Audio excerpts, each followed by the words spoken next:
Coming to you once again from the Illegal Shift Studio. It is another fine episode of the One More and I'm Out of Here podcast. Oh, that was a good one. First beer of the day. Hi, everyone. Welcome to the big show. I'm Dan Carroll. This is One More and I'm Out of Here. David J says he's got issues with the Super Bowl. He wants to hear all about it. So I've got issues too because I didn't win shit on my bet. You definitely. I'm never wagering again. Ever. It only cost me $35, but I mean, for crying out loud, I had Kittle on San Francisco going under. I think it was 45 yards or something like that. I don't think they threw him the ball. I think he might have caught one pass. All right, so I'll recap. You got the ticket. I'll recap your bet. Jason Kiefer, by the way, ladies and gentlemen, with this picture. I'll crack one here in a minute. All right. Your parlay. Never wagering again. Brock Purdy. Mm-hmm. Under 246.5. I don't know what his total yardage was, but I think I might have hit that one. No, you missed that one. I missed that one? Oh, I did look it up. I looked up each one of these. You only got one out of the four. Travis Kelce under 72.5. He got 99 yards in the fourth quarter. Yep. I was looking pretty good on that one until the fourth quarter got there. George Kittle over 49.5. Missed that one. I think did they even throw him? I know he went out of the game at one point. Twice. He had two fucking receptions. Yeah, I think one was for a yard. One was, and then you blasted Mahomes. I mean, Patrick Mahomes over 261.5. You got that. Yeah, one. he had over 300 yards passing, didn't he? He got most of those in the second half. So 1 out of 4 doesn't count for shit. It doesn't count for shit, especially on a parlay. God. So what should I have done? What's your advice if I? I can't give you any fucking advice on that. Don't do what you just did. No, I mean it was. I mean George Kittle. I thought for sure that would have been a good one. Who'd have thought he was only going to get fucking like? Well, especially late in the game when they needed ball possession and they needed to get down the field. I thought Kittle would have been. I'm like, okay, here we go. This is where they start dinking and dunking to Kittle. And I don't even think he was in the game towards the end of the game. He got hurt. Something happened to him. But I know he went out for a period of time. I don't know if he ever wound up coming back in. I think he did. Yeah, but that sucked.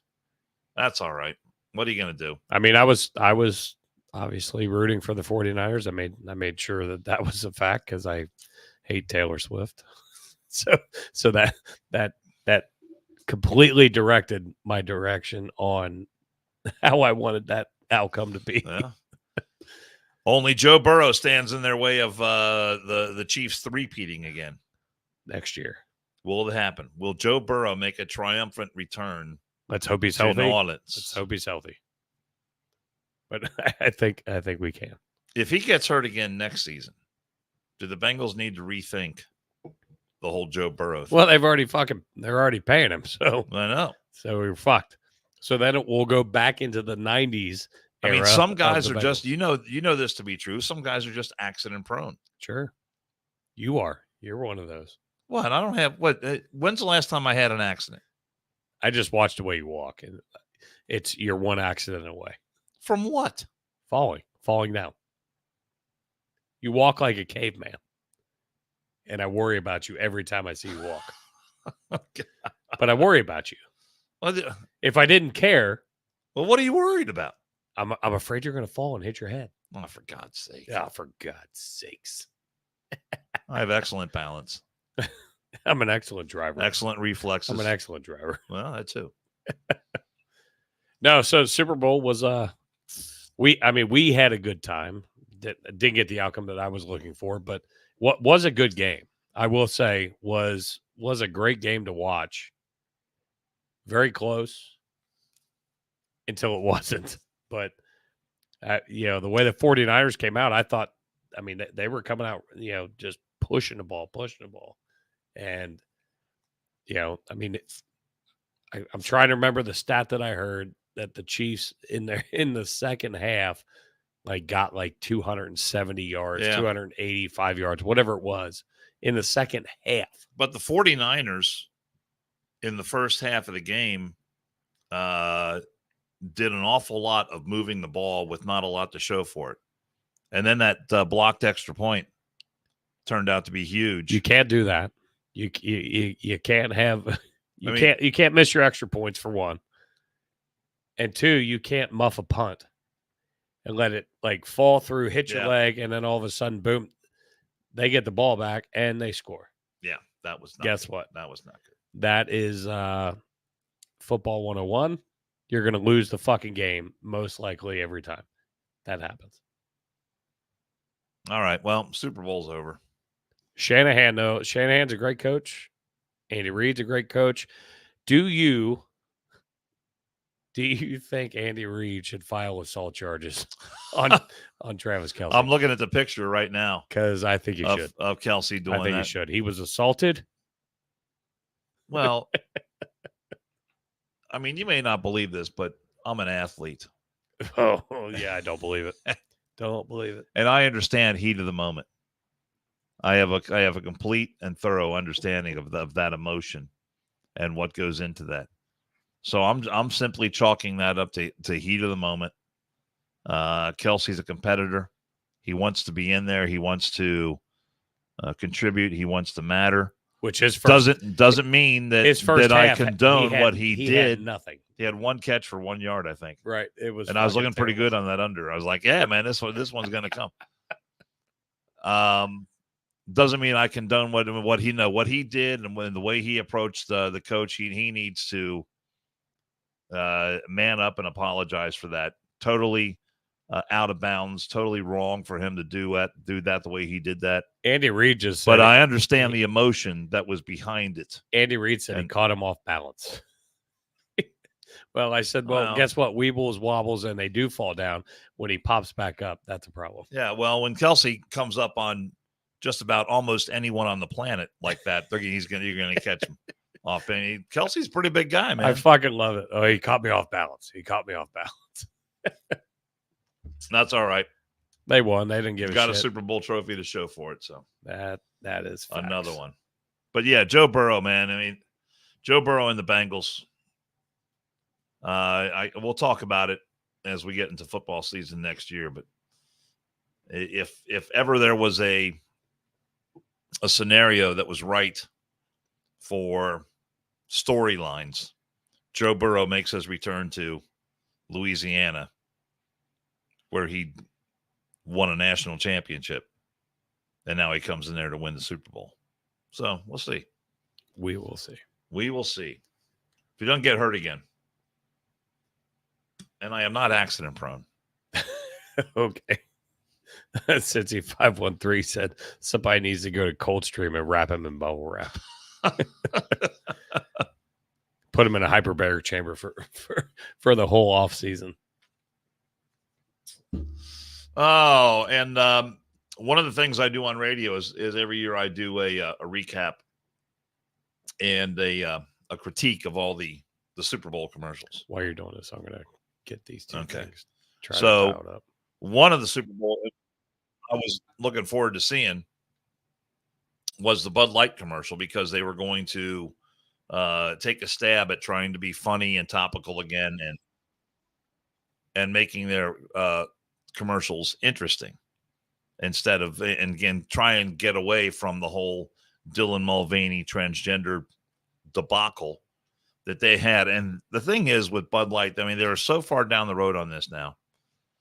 I have said from the very beginning that they need to come out, own the mistake that they made, because people are not going to be bamboozled by whatever commercial. You know, you got Peyton Manning doing commercials and all this other stuff. But even now, and there's an article on that was on Fox Business News, and this guy, who's I guess is some sort of industry analyst, was talking about, even with an apology now from Anheuser-Busch, he is saying it's too late. The customers that have left Bud Light are gone, no matter what they do from this point out. Your thoughts? I mean, I think a lot of them are, but there are some people that just don't give a shit about it and didn't give a shit about it from word go. I mean, obviously the numbers speak for themselves. They've definitely lost a ton of money. But I think just in our everyday moving around and watching people, I think some people have kind of leaned back and gone back to the Bud Light train and whatever. But I mean, numbers are numbers. They're still not back. So they haven't regained everybody. I think they've regained some, but well, that number, that 30% number, that is their drop off in sales, is holding pretty steady month after month. So maybe at this point they've hit rock bottom. They can plateaued and hopefully rebuild. Maybe they can adjust their business model based on whatever that number of sales is going to be. But getting back, and the thing is, there was a lot of anticipation about the commercial they were going to run during the Super Bowl. And would this commercial make any difference? So I don't know where this concept came from of the Bud Light Genie. Okay. And to my way of thinking, this didn't work at all. Tap it. So you want to run the commercial? Yep. All right. Here's the Bud Light commercial from the Super Bowl. Let's all enjoy this together while we're drinking a cold Miller Lite.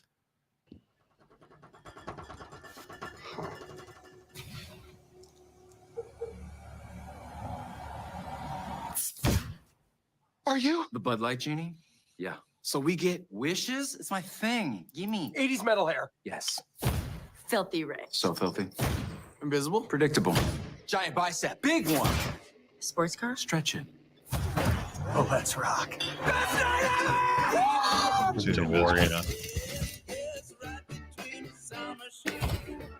What's next? Bud Lights? I wish Peyton Manning was my best friend. What are we doing? Hey. Oh, Post Malone. Hey. I wish I could breathe fire. I'm a genie. Gemini. I'm a genie. Well, look at you. Nope. Oh, good boy. Ostrich race. But we're Post Malone. You're toast. Yeah! Let's go to a big fight. Yes. He's gonna need another bicep. House party. Definitely. Let's go! Oh, you sure it's T-Rex? Guilty.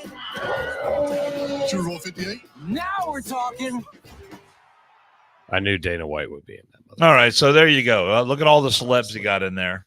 Does that do anything for you? No, and I actually apparently missed that one. I must have been taking a shit or something because I didn't even see that. It was late in the second. Well, I want to say it was late in the third quarter when that ad finally came on. I didn't even see that commercial. But no, it's to my way of thinking, it doesn't move the needle. Is the guy who was a genie? Is he someone that some celeb or someone that we might know, or I don't know. I don't know who that was. Some run of the mill actor. Maybe somebody in the chat can tell Amy me. Pond's brother. I mean, I don't know. I have no idea who that was. I don't know. David J said, "I'm glad I was in a bar. Didn't see this commercial, which I was at the Post. Didn't see it." But I mean, you think of the money that gets spent on these commercials, and that's the best you can do. I don't think it's that funny as a concept in the execution.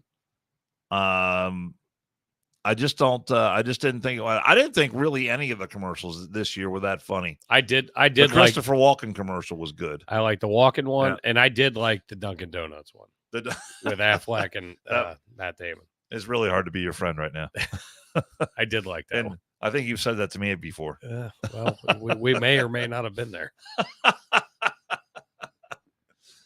No, those were some of the better ones, but just as a group, I mean, the commercials this year were not that good at all. They haven't been. Like, I remember growing up when I was like younger, like the commercials were the shit. Yeah, like they were awesome. I mean, the Spuds McKenzie, that era, you had those. Like you waited for the next Spuds McKenzie commercial during the Super Bowl. Like that's when they were gonna blast it out. No, I agree. There was a time when the creativity was off the charts, and the stuff. I think there's a lot of I think the last like 5 years that I can remember watching Super Bowls. I mean, I watch it every year, but the last 5 years, the commercials have been fucking garbage. well, that's because everyone wants to tiptoe around and walk on eggshells and not offend anybody, and and this is the result. You know, we can't laugh at anything. We can't have a good time because someone's going to be offended, Right? and then of course, if someone gets offended, then that winds up stealing all the headlines, and then someone's got to make an apology and say I'm sorry and promise not to do it again. I mean, does anybody in the chats know who that guy was, the quote unquote genie? Because I don't know who he was. Well, that was the thing. There was a lot of commercials where they tried to use celebrities to pitch the products. Tom Brady was in a lot of commercials. I don't know if you noticed that or not, but he was in 3 or 4 different commercials. And I'm trying to think with the one commercial. He was actually pretty good in one of them. There was one he was in with Vince Vaughn, and then he was in the J-Lo commercial with Ben Affleck and the Dunk Kings, the Dunkin' Donuts. I saw him in that one. I didn't see the other one. Yeah, and I think there was another one he was in too. But Tom Brady and the little bit that he did was actually pretty good. I think Peyton Manning, who is, look, when it comes to celebrity commercial makers, I mean, who are the kings right now? Peyton Manning, Shaquille O'Neal. I mean, former athletes who are now making. I mean, Shaquille O'Neal does advertising for everything. Although I don't recall seeing Shaquille O'Neal in any of the Super Bowl commercials, which to me is a mistake because that guy he can do anything. All I gotta do is talk like this. Shaq. All I gotta do is talk like this. Hey, it's great to be here with you. Yeah, that guy is a pitch man for everything. So good for him. But I think Tom Brady is probably going to wind up overtaking Peyton Manning as the most desirable pitch man. I mean, I do like watching Peyton Manning. In his when the Manning on Manning broadcast, I enjoy that because him and his brother Eli both are just goofy. Yeah. Just fucking, they seem like normal fucking dudes. And in these commercials, they make him like a normal fucking dude. You know, just sitting there. Oh, I want Peyton Manning. He's my best friend. Okay. But look at that. Hey, what did he get? 2 seconds of FaceTime in that spot. Fucking doing shit the right way, apparently. Maybe Peyton Manning should have been the Bud Light genie. That might have been funnier. I might have grabbed onto that a little bit better. Good thought. That's what I'm thinking. See, if these people would consult with me before they commit to shooting these commercials, just look, I'm available. You can reach me at the One More and I'm Out of Here podcast. Do we still have our email? Yeah. Or One More and I'm Out of Here email? One More and I'm Out of Here at gmail.com. If you want my advice before you commit all these millions of dollars to making these commercials, my fee is very reasonable. And I will give you the formula for having a successful commercial. I like it. I'm not saying I'm going to create your concept. The only thing I need you to do is get the ad reads together. I know. You know what? And that's my bad. You had homework from the last I was time. sitting, and the thing is, I was in front of my computer yesterday saying, I know I got to do this. So you can't publicize yourself until you I finish made the a job mental at hand. I made a mental checklist that I have to get this done. Was go to my files on my computer at home, pull up those ad reads, and then send them to my laptop, which could have been done with a few keystrokes. I didn't do it. And you didn't do it. I didn't, but I can remember, the Varner Foundation good enough. I can talk about that. Oh, and you will. Or I can talk about corporate graphics. And you will. I never did get the copy for some of the other sponsors. I know. That's what we'll work on those. But you had homework the last two podcasts.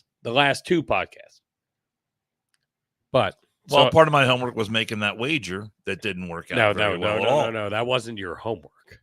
That was what you chose to do. Your homework for the podcast was getting the. Well, then I got the red Solo cups for the Toby Keith tribute. Something you chose to do. So that was good, though. It was good. It was great. And then that video you sent me early this morning was devastating. Or was it late last night? Oh, it was 4:30 this morning when I sent it to you. What were you doing up at 4:30? I was working. Oh, okay. We had just gotten back from a run. But I saw it, and I was like, I ooh. mean, my God, man.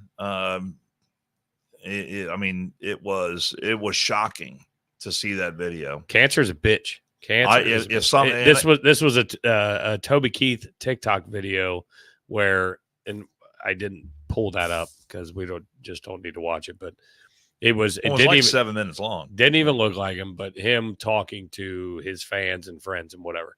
And because we had done our Toby Keith tribute, I sent it to Dan because I hadn't seen it before that. And yeah, it was that'll fuck you up. Well, I think it's an illustration of how cancer drugs just wreck your body and completely change almost everything. It doesn't change who you are inside, but your outward physical appearance. I had to do a double and a triple take on that to say, wait a minute, is this the right video? Did Jason send me the right video? Am I actually looking at Toby Keith here? I had to do the same thing. I mean, everything was different. I mean, his mannerisms, the voice was actually total. I would have just listening to that voice. You would think there would still be some remnant of his voice, because we've all heard his speaking voice and his singing voice. Toby Keith. But there was none of that. Nope. In that video.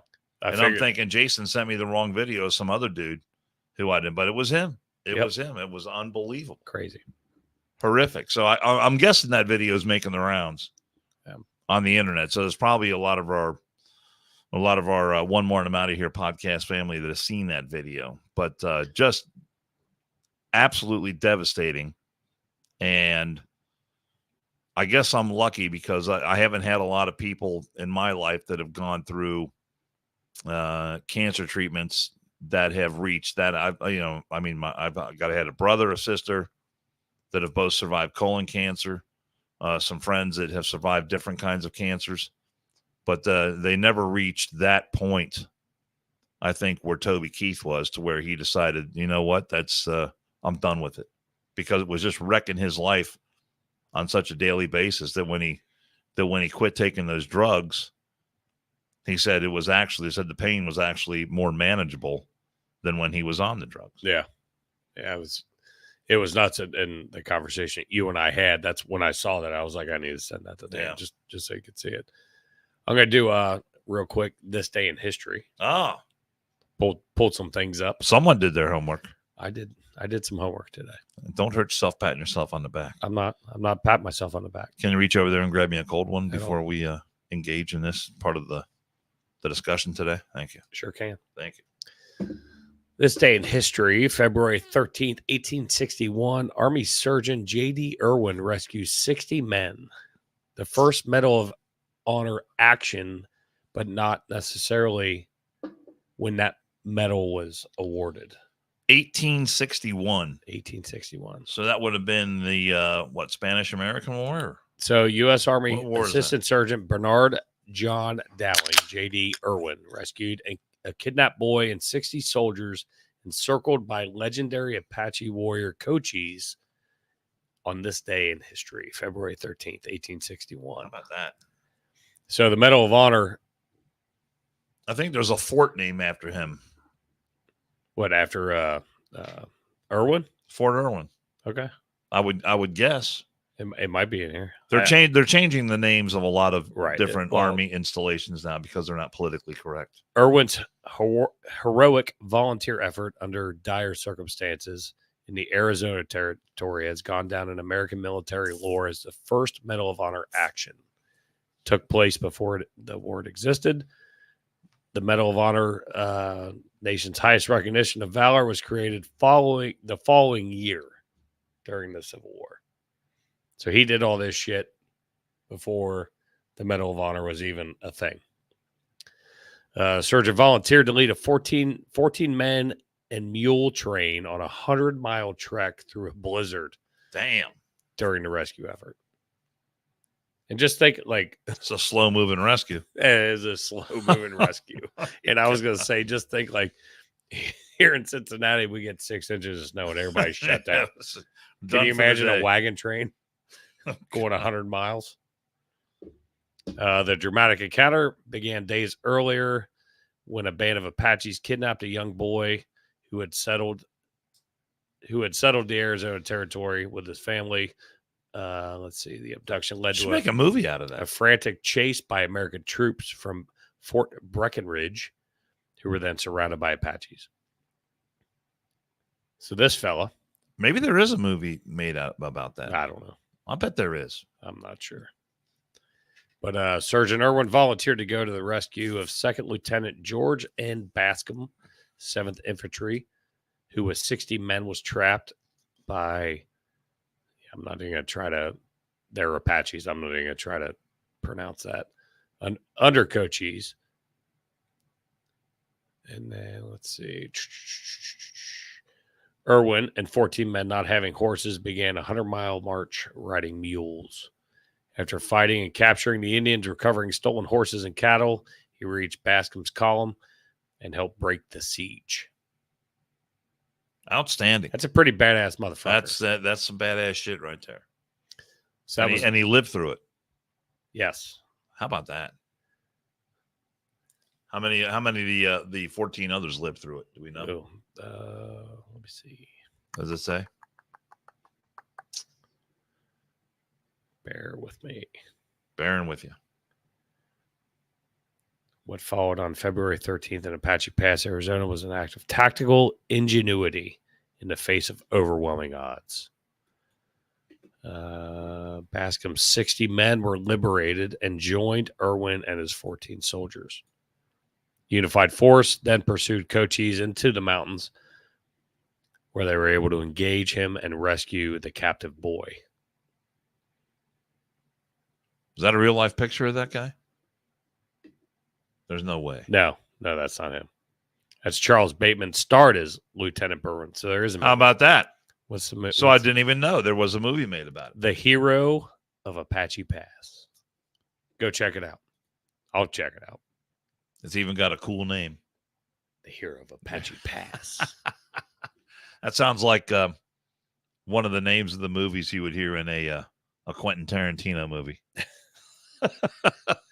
Yeah, I know him. He starred in The Hero of Apache Pass. Starring Samuel L. Jackson.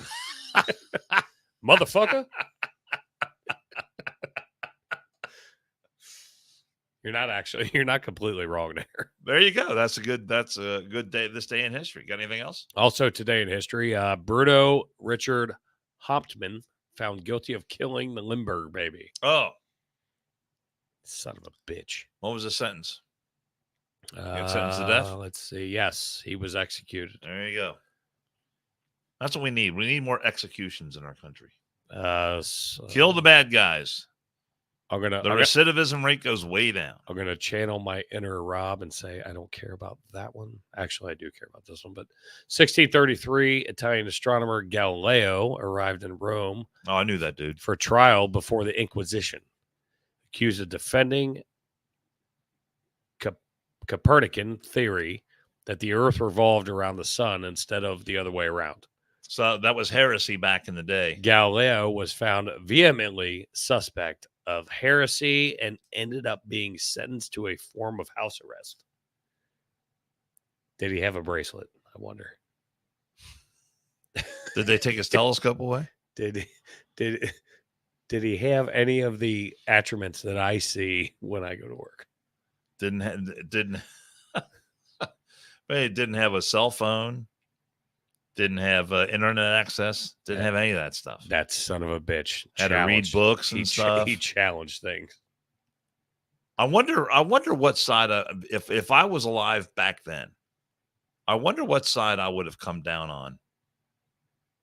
Saying you're insane for saying that the earth revolves around the sun. It's the other way around, damn it. You stupid ass. And it's a scientific fact. You stupid ass son of a bitch. I wonder what side I would have been on back then. Well, I mean, you don't know what you don't know. He apparently knew, or thought he knew. Apparently wasn't all wrong. But I like to think that I would have at least been open to the idea of questioning, is this right? Is it right that the earth is the center of everything and everything revolves around the earth? Or is there a possibility it could be the other way around? See, back then, and it's much like the situation we have today, where Donald Trump spent time questioning the outcome of the 2020 election. And so, therefore, he's got all these lawsuits against him now, which are completely ridiculous. But back then, even if you questioned such a thing, then, you were frowned upon, you were an enemy of the state, and you wound up under house arrest, as did Galileo. Right? Yeah. Does that make sense? No, it makes complete sense. Yeah. So if you ask, and I had a go ahead with your this day in history. I was going to say, are you going to try to hijack this? Because this would be normal. This would be normal behavior. No, I'm just saying. You're jogging my memory, because I had a great guest on today, and the research has been done into the 2020 election. How about that? Go ahead. 1933, the Warsaw Convention governing airlines' ability for international carriage of persons, luggage, and goods went into effect. So now we can fly. The Warsaw what? Warsaw Convention. What did the Warsaw Convention have to do with Governing airlines' liability for international carriage of persons, luggage, and goods? So we were protected at that point. Take that for what that is. Well, as you're protected on airlines. The early days wasn't all that safe, if you ask me. Well, I wouldn't have wanted to get on one of those planes. I don't do prop jobs. Can't do it. 1939, Justice Louis D. Brandeis. Yeah, I think it's Brandeis, because there's a Brandeis University. Yeah, retired from U.S. Supreme Court. 1965, during the Vietnam War, President Lyndon B. Johnson authorized Operation Rolling Thunder, an extended bombing campaign against the North Vietnamese. Yeah. This is right up your alley. 1972, the film Cabaret, directed by Bob Fosse. Why is Cabaret up my alley? Because it is. Because you're a big musical guy. No, not really. Why not? You don't like Liza Minnelli? Michael York? That's when that was released. I know who Liza Minnelli is. 1980. The other guy, I'm not sure. 13th Winter Olympics, opened in Lake Placid. Lake Placid, New York. Let's see. I'm trying to remember. I don't remember anything that great about the 1980 Olympics. Was that when the Americans won the gold medal in hockey? Do you believe in miracles, Al Michaels? Oh, is that 80? It might be 80. I think it might have been. I think it might be 80. No, well, I don't know. I'll have to look that up. In 1991, during Operation Desert Storm, Allied warplanes destroyed an underground shelter in Baghdad that had been identified as a military command center. Iraqi officials said 500 civilians were killed. Let's see. Let's go through. I'm pulling a Rob. Don't care. Let's see. 2017, President Donald Trump's embattled National Security Advisor Michael Flynn resigned following reports that he misled Vice President Mike Pence and other officials about his contacts with Russia. Yeah, that situation. That brings them. I think it came out later that the whole thing wasn't the way the thing really went down wasn't even close to the truth of what was being reported. Flynn got railroaded. Don't give a fuck about that. Bad information out there. This one hurts my heart. In 2022, playing in their home stadium, the Los Angeles Rams beat the Cincinnati Bengals 23-20 in the Super was this Bowl. day in history? This day. Oh, son of a bitch. And if Joe Burrow would have had, I would have never pulled this up if I'd have seen that. If Joe Burrow would have had another second and a half, he would have seen Jamar Chase streaking down the sidelines wide open, ready to go, and it would be a different story. That is this That's day. That is this day in history. That's what I got. So I did some homework. Well, thanks for that. It was a good segment. And the reason I tried to channel my inner Rob. I don't give a fuck about that. Don't give a fuck about that. And the reason I talked about the 2020 election is because there is a new report out by a group that's called the Heartland Institute. And the Heartland Institute is It's a national nonprofit organization devoted to discovering, developing, and promoting free market solutions to social and economic problems. And so there was a survey that was done by Rasmussen back in December, and they found voters who voted by mail-in ballot. And 20% of these, about 20%, between 20 and like 22, 23% of these people who responded to the survey admitted freely that they violated election law while sending in their mail-in ballots. So the Heartland Institute got a hold of this and put together a team and did a deep dive into the subject. And they found out that, and they really, when they went back and saying, 20% of these people who cast ballots, admitted doing something that they shouldn't have done. Doesn't sound like a huge number, but when you look at the raw numbers behind that, it was absolutely enough to change the outcome of the election. That these people admitted that they did that. And so they did a deep, and you can read, there's a 30-page report. You can read it yourself if you go to heartland.org. Heartland.org, and I encourage everyone to go there and read it and look at it for yourself, because they looked at just about every aspect of this that you can find, and had this election fraud not taken place, then Joe Biden would not be in the White House right now. The results of the survey are nothing short of stunning.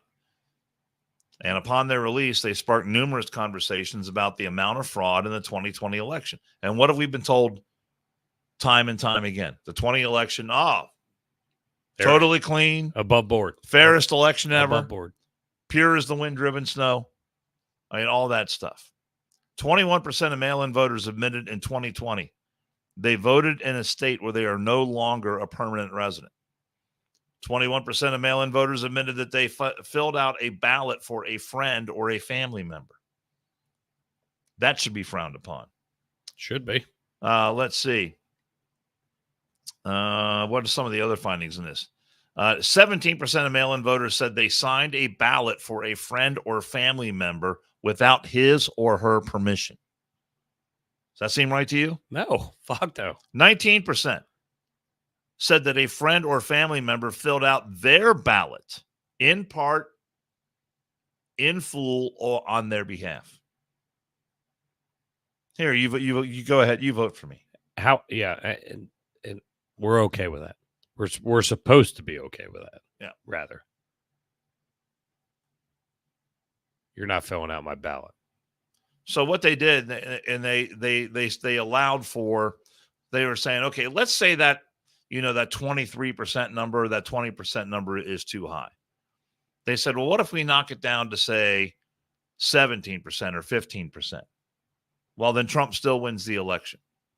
Well, what if we knocked it down to, let's say, 12 or 11 or 10%? Trump still wins the election.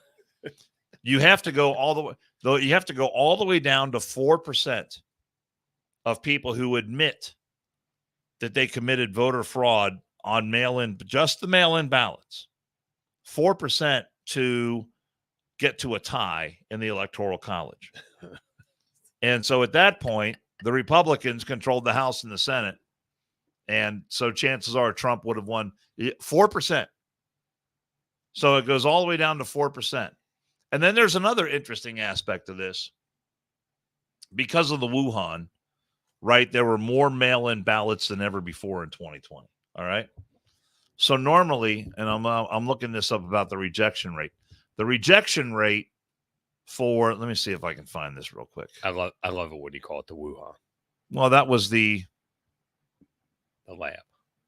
That's people like to call it the COVID-19. I know. You got the vid. I've heard people say you got the vid. I'm like, what the fuck is the vid? I love the fact that you have always stayed true to your statement of the Wuhan. I love it. Well, that's where it came from. It came from China. China. That's the way Trump said it.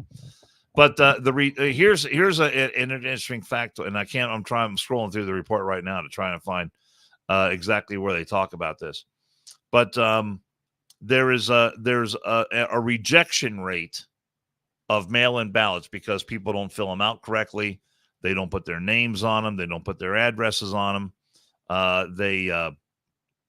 For whatever reason, these rejection rates are something that are fairly consistent over the years. So you would think that because the amount of mail-in ballots skyrocketed, okay, in 2020, the rejection rates would necessarily correspond to what it was in the past. But the rejection rates came way down. So there was actually fewer rejections than expected. And so that played a part in it too. And so when you hear this term that there was no widespread election fraud. Well, the thing is, you don't need thousands of people out there trying to defraud the system. What you need are a few well-placed operatives who are willing to get their hands dirty. And this is where they come in when it comes in with these rejection rates. And you and I saw 2,000 mules, people who are willing to go out there and stuff ballots in the boxes and stuff like that. You don't need thousands and thousands of people. If you haven't seen that, go watch it. Yeah. Not that it matters at this point. No, it doesn't matter at this point, but I'm saying still worth a watch to just kind of throw, because it's going to happen again. It's going to happen again. It's going to continue to happen because we have allowed such nefarious behavior to happen.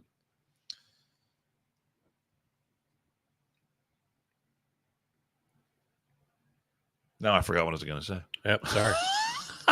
Sorry. Well, but anyway, I got to get a word in edgewise when I can. Go to Heartland. It's called Heartland, Heartland, heartland.org.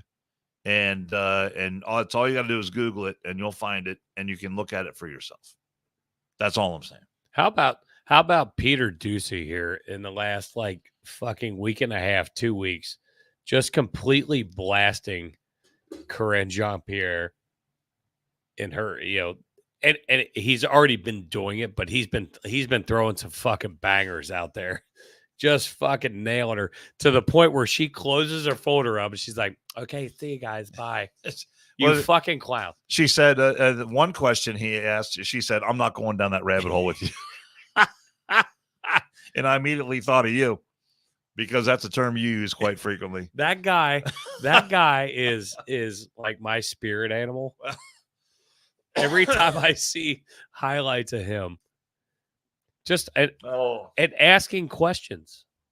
Now, granted, he's got an ulterior motive, but he's asking questions, and she just wants nothing to do with it. Like, as soon as she makes eye contact with him and points, it's like, fuck, I got to deal with this fucking It's so guy. classic, and I was He's had some really good ones in the last 2 weeks.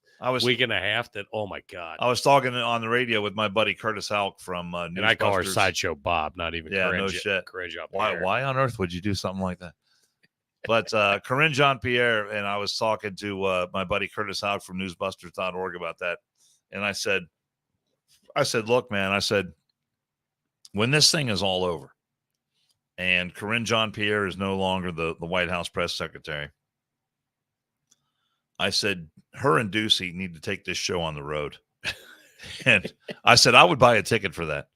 If they came and gave a talk and like a round table type thing. No, they just, it could be a comedy. It could be whatever. But they need to take this show on the road. Sometimes it is the best act on TV. They would make an absolute killing, I think, if I pay just enough attention to politics. Like, I'm not nearly as in tune as you are, but I paid enough attention. Yeah, I make sure. I'm watching the news channels and whatever, and I'm watching these press conferences. But whenever I see that he's sitting there, I'm like, oh, I have to. He makes her life a living hell. Can you imagine Which is great. Waking up every day going, oh, I got to deal with that son of a bitch again today. But you look at I love it. you look at the Her report that just came out, and I don't know how much of that you read. I mean, it's almost 400 pages. Yeah, I haven't read any. But I spent a lot of the last couple of days looking at a lot of it, and I'm grabbing Cliff Notes. it is literally chapter and verse about how Joe Biden, he knew he had classified documents. He knew he wasn't supposed to have them. He bragged to certain people about having these documents. And look, when it comes to, I don't really care about documents, but here's what I know. When I was in the military, from time to time, you would have in your possession something that would say secret on it. It would be, like a plan for if we come under attack, something like that. And it would say eyes only. So that meant you couldn't make a carbon copy of it, or you couldn't photocopy whatever. When those documents would come into your possession, or you had a reason to have those or be around those documents, there was always a briefing that came with it. You're signing a back then it was a little book that you're acknowledging receipt of this document. That is this classification. Okay. And the briefing was, you lose this, you misplace it, something bad happens, you're responsible. Yeah, you're getting fucked. Yeah, you're whether it was intentional, I don't care if a hurricane comes, your dog ate it. No, that shit doesn't You better fly. hold it. And everyone who's in the military knows exactly what I'm talking about. So for Joe Biden, as first of all, a senator, to take these things out is called a skiff. You've heard that term before. A senator forever. Yeah. By the way. So this a skiff is essentially a secure room to where you go in and you can read classified material. You're not allowed to take your cell phone in there. You can't take a notebook. You can't do anything. You go in and read this material, and then you leave and you walk out with what you came in with, which is nothing. But for Joe Biden to somehow take off with these documents out of a skiff and then have them in his home, and for this prosecutor to say, "Oh, well, Sir, it's your commander in chief. It was his staff that moved those documents to his garage." Well, that's complete bullshit. I'm just telling you. I know, but he did. Is that, and look, but all this happened before he was in commander in chief. Oh, well, I cooperated. If you hide documents in your house for more than a decade, Joe, I don't have anything hidden. Does that indicate a degree of cooperation? I don't think so. And not only were they in his house in Delaware, they were in a rented house he had in Virginia. They were at the Biden Center for Global Engagement at the University of Pennsylvania. There were other documents at the University of Delaware. I mean, he had them all over the place.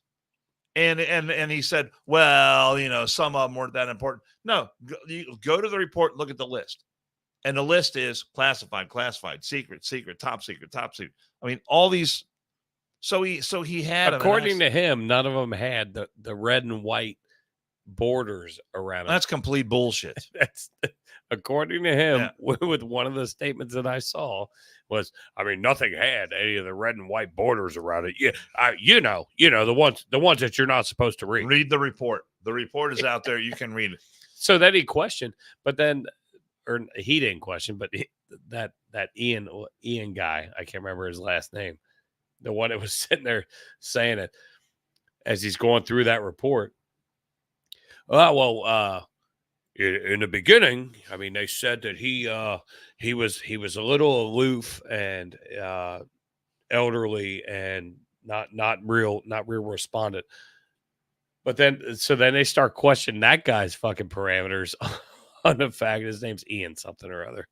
It was fucking hilarious because as soon as he got questioned, his face like literally went. I mean, completely fucking despondent. And I did see that clip. Which, but think it's a clip. But think of the world that we live in right now. We've got a president who is so feeble and so absent-minded that he is not able to contribute in a meaningful way to his own defense. So therefore, he's incapable to stand trial. But he gets angry. He gets angry when you talk about when his son died. He gets really angry. But he's got access to the nuclear codes. And we've got Nancy Pelosi and we've got Kamala Harris. I can tell you the code right now. It's 1, 2, 3, 4 pound. 1, 2, 3, 4 pound. It's what QRWTY. 1, 2, QWERTY. And we got all these people out there saying, "Oh, he's sharp as a tack." Oh, hey, Alejandro Mayorkas was on one of the Sunday shows this past Sunday. He's getting fucking. And he actually said the hardest part of going to a meeting with Joe Biden is preparing for that meeting because he is so engaged. He knows the details of all the issues. He really knows the right questions to ask. That you have to be ultra prepared when you go into a meeting with Joe Biden, because he is going to put your feet to the test, man. He is going to bring the heat. I mean, come on. Are you serious? Hey, do you have those clips ready I sent you? I do. Play a couple of clips. I found an article right before we came on the air, and it's entitled "The Misconceptions Surrounding Biden's Gaffe: What Critics Fail to Understand." Someone named Elizabeth Wayne Ganikar wrote this, and I have no idea who this Elizabeth person is. But Elizabeth writes about yesterday, President Joe Biden added to this list when he mistakenly referred to the Egyptian leader Abdel Fattah al-Sisi as the president of Mexico. Remember that? Yeah. When he came out, he came out with a press conference to tell everyone that his memory is fine, that he's fine. And so he's walking out of the room. He's almost out of the room when someone says, "What about the hostages?" And he's talking about the Israeli hostages that are being held by Hamas. Okay. So he goes back to the podium and he says, "Well, the president of Mexico didn't want to open the gate. Sisi, that guy." And so he put Mexico on the border with Israel as opposed to Egypt. So we're supposed to look at that and just say, "Oh, that's perfectly fine." It's just something that Joe Biden does. But the thing is, he has said repeatedly, "My mind is fine. Just watch me." And we have been watching. And these two clips are examples of the kind of stuff that we've been seeing. They're short ones, but they're the examples of the kind of stuff we've been seeing. When I said, we pushed all these programs, I said, I'm going to be a president for everybody, whether you live in a red state or a green state. Red state and a green state. It's red state and blue state. Everyone pretty much knows that, right? Right? If you're red, you're Republican. If you're blue, you're Democrat. And then we had this gem that was uttered during the same speech. Here we go. Gem. I love this. Making Roe v. Ward the law of the land. The law of the land. Roe v. Ward, wherever it is. Like a fucking mouthful of fucking marbles. And that's just that's just two examples. So these things have been happening with regularity more and more and more. And it's almost always a disaster when that guy goes out in front of the microphone. So let me ask you this. Who runs against Trump? Does Biden? Or do you think this whole thought process of the fact that in April or May that Michelle Obama gets brought out? There's a lot of people who are pushing that theory that Michelle Obama is going to be riding in on the white horse to save the day at the 11th hour. A lot of people are talking about Gavin Newsom. The problem with the whole scenario of that is that you have Kamala Harris out there, who's the vice president, who is next in line in terms of succession. People are talking about the 25th Amendment, getting rid of the president because he's unable to carry out his duties. I'm assuming this wasn't a misspelling. Last time president said Michael Obama, which I'm pretty sure I know exactly what. I'm not what's sure. next. I'm not sure if I agree with any of those theories. That's not a lot of time. That's not a lot of It's time. not a lot of. It's not to- a ton of to time. garner support. But there's a lot of plausible scenarios out there where Joe Biden, they have in their back pocket, they have the plausible excuse that Joe Biden has decided at the last minute he doesn't want to run. Last minute health. she looks like a Michael. I get They it. can say health. Health reasons. And who's going to question that? If they come out and say because of health reasons, whatever that reason may be, Joe Biden has decided he's going to withdraw. Who's going to question that? It's just We're all going to look at that and say, yeah, I can see that. The guy is well, and if you, I mean, not well. It's Obama's got, she's already got name recognition and support, but it's still not a lot of time to garner support to change the Biden-esque followers that they have. Yeah. So I mean, do you come up with a Michelle Obama, Kamala Harris ticket? Do you come up with a Gavin Newsom, Kamala Harris ticket? These are questions that Kamala Harris is the big stumbling block in all of this, because you know what? If she was over the last 3+ years, but we've literally talked about how she has been fucking non-existent. She's a disaster. She's been non-existent as a goddamn vice president. She's proven herself incapable of performing at any sort of acceptable level the entire time that she's been in there. Well, she can't talk outside of just repeating everything that she says in different ways. But she has been, honestly, as long as I've been paying attention to politics, this is just Jason, non-existent. You would see Mike Pence. You would see, going back, you'd see Al Gore out there doing shit. You would see all these other vice presidents out there doing something. You don't see her doing shit. But maybe in this tenure, literally have only seen probably 7 or 8 noteworthy news conferences with her. I mean, she just hasn't been around. Well, the thing is, the more she's out there, the more her poll numbers go down. Exactly, because she's a fucking idiot. Right now, here's the very latest story on Kamala Harris. Jill said she's the queen of word salad. She is. She should. Someone should create a pin with a couple of giant salad tongs on either side.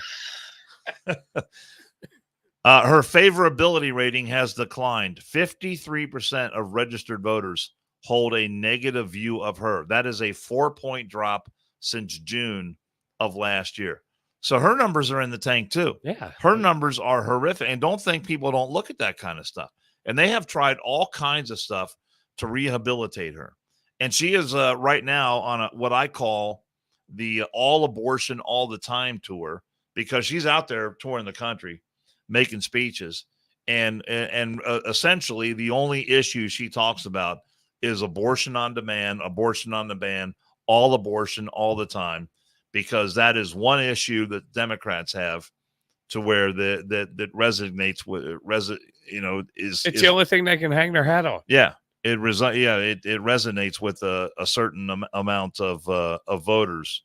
And so they look to solidify that voting block. And again, I say promising, all abortions all the time. I say it all the time that I'm not nearly in tune with the politics like you are, but I try to be. I try to be at least somewhat educated. But I can sit there as a voter, a responsible voter, who looks at the issues, whether it's local, state, all the way up. I sit there and look at the issues. I haven't seen shit out of this fucking vice president at all. Nothing. Not a goddamn thing. Well, except to Jill's point, word salad of bullshit. Well, all right, so Dan, we're going to do a podcast. And when we do this podcast, we're going to podcast the shit out of it, because that's what we do. Is we podcast. I mean, that's all you get out of that bullshit. Well, she did say the United States had a long and fruitful relationship with North Korea. Yes. See, you remember yeah, that? You remember that fruitful. one, right? Very long and fruitful. You fucking clown. You ass clown. Fuck you. But Joe it's Biden, come on, Kamala. I think he called her Kamala the other day. He said Kamala's doing a great job. you want to ad lib one ad read. Should we do Varner Foundation again? We're long. Or should we do which one you want to do? Whichever one you can fucking ad lib since you didn't do your fucking homework. I know, but it's my bad. I know it is. I'm taking taking full responsibility for that. Giving you the option. My staff failed to move that over from one computer to the other. Can I get away with that? Son of a bitch. Thank you. I know. My staff. You're all fired. Varner Foundation for Children. We really appreciate the efforts of our friends and neighbors who go out of their way to look after foster children. But the sad reality is that after a year, a lot of these families just realize that they can't do it anymore. Not because they don't care about the kids, not because they're looking to get ahead, but because it is a strain in really in a lot more ways than just financially. But the finances, no doubt, play a huge part in it. So when these families need help, this is where the Varner Foundation comes in, because they pair up with agencies across the tri-state that work with foster families.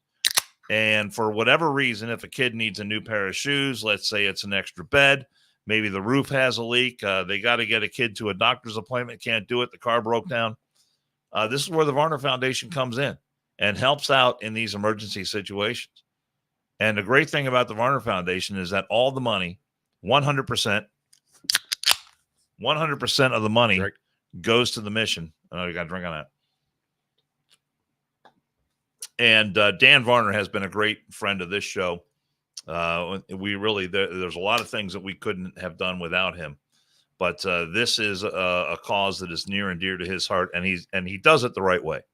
There is no question about that. So if you are of the mind to donate to a charitable foundation, you can't do any better than the Varner Foundation for Children and Families. Nicely done. So there you go. Nicely done. All right, so I'm going to give a real quick Rob update. Not a whole lot new to report. Still in ICU, still trying to figure some things out. Got some real hard charge doctors on the case that literally, I love docs that are, like-minded, just normal people, to where like this one doctor's like maybe this tall, little short girl. I think I know her. And she's like, I'm not letting that fucker beat me. There you go. I love that. So she's like, I got some ideas. And then her partner, she was like, when she's off, he takes over, was like, I love it. He loves a challenge. So he's gonna grab this thing and run with it. So no new big updates. Rob's still down and out, but hopefully we'll get some answers here soon. But yeah, it's been a little bit invigorating as far as going down and seeing and talking to the healthcare professionals that are taking care of them, going, we're gonna bust our ass to figure out what this is. So that's where we're at currently. So we can't wait to have him back. It's definitely not the same, but we're trying to just keep it rolling. Well, it's good to know that people are trying their best out there. And if you want to throw a little prayer on the doctors, at the big guy upstairs, not Joe Biden, but the really big guy, the really big guy, can give them a little inspiration, that would help as well. Absolutely. We will be having a fundraiser for Rob next month. We'll get some more details out here probably after this coming weekend. Thanks for watching. Mash the like button. Yeah. Smash it. Smash the like button. And we will, I can't remember when we do it again, but it'll be soon. So you'll be updated. So you guys I'll do my homework. Yeah. Well, no. No, I'm on record. No, I have to. That'll be the next question to the inning. Dan, did you do your homework?